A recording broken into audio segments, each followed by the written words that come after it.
பெங்களூருவில் உள்ள mindful AI lab என்ற செயற்கை நுண்ணறிவு தொழில் சார்ந்த நிறுவனத்தின் தலைமைச் செயல் அதிகாரியாக உள்ளவர் சுசன்னா சேத்.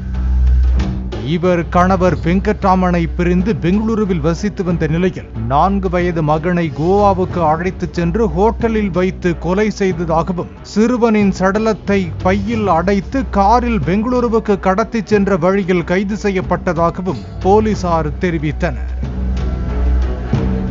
போலீசாரிடம் தான் மகனை கொலை செய்யவில்லை என்றும், உடல்நலக் குறைவால் தனது மகன் இறந்து போனதாகவும், அவனது சடலத்தை தனது பையில் வைத்து எடுத்து வந்ததாகவும் தெரிவித்தார். சிறுவனின் சடலத்தில் இரத்தமோ காயங்களோ இல்லாததால் போலீசார் குழப்பமடைந்தனர். மேலும் அவர் தங்கியிருந்த ஹோட்டல் அறையின் குப்பை தொட்டியில் இருந்து சிறியதாக ஒரு இருமல் மருந்து பாட்டிலும் பெரிய அளவிலான இருமல் மருந்து பாட்டிலும் காலியாக கிடப்பதை கைப்பற்றிய போலீசார், சுசன்னா சேத் தனது மகனுக்கு இருமல் மருந்தை கொடுத்து கொலை செய்திருக்க கூடும் என்று தெரிவித்தனர்.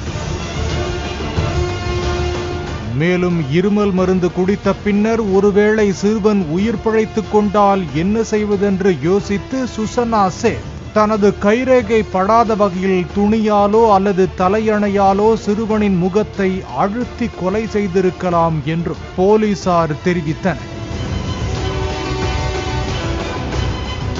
இதற்கிடையே ஜகார்த்தாவில் இருந்து நாடு திரும்பிய சுசன்னாவின் கணவர் வெங்கட்ராமனிடம் பிரேத பரிசோதனைக்கு பின்னர் மகனின் சடலம் ஒப்படைக்கப்பட்டது.